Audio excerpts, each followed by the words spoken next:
Sabi nga niya sa bandang dulo, si Danny Lacuna ang unang taong naniwala sa kanya sa politika. Bakit? Hindi na natin sasabihin yung iba hindi naniwala sa kanya, pero parang gano'n na nga. Kasi marami dyan na politiko magaling manggamit. Pag malakas ka, gagamitin ka lang, pero ayaw ka nilang umangat. Ayaw nilang iangatan mo sila kasi meron silang ibang pangarap na patakbuhin. It's either kapatid, kamag-anak, lalo na yung unang kanyang kadikit. Maraming kapatid yun, maraming anak yun na maaaring tumakbo, di ba?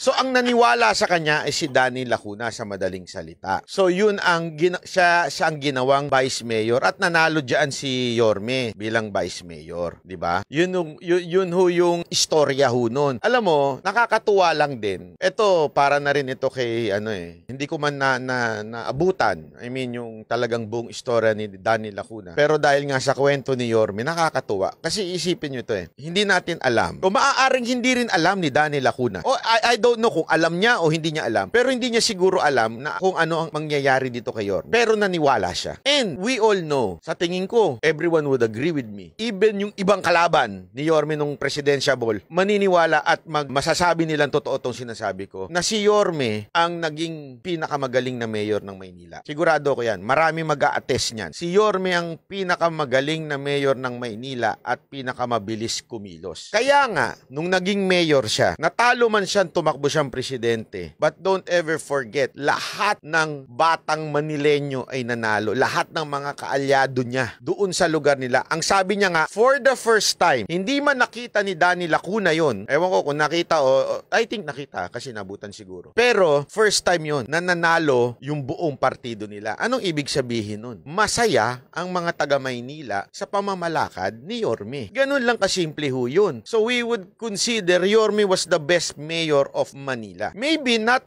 the time yet for president, pero siya ang the best na Manila mayor. So anong ibig ko lamang sabihin nun? Minsan kasi, alam nyo, eto kakwento ko lang, sa ating mga magulang, minsan parang imposible, di ba? Parang, anak ko kaya, maniniwala kaya ako dyan. Maniwala kayo sa akin, paniwalaan nyo yung anak nyo. Kasi isipin nyo nga itong nangyari kay Yorme. May naniwala sa kanyang tao. Somehow, malaking porsyento ng buhay niya kung bakit naging successful si Yorme, si Danny Lacuna. Someone believe Yorme. Minsan kasi tayo mga magulang, tayo pang hindrance sa anak natin. Yan ang totoo, walang biro.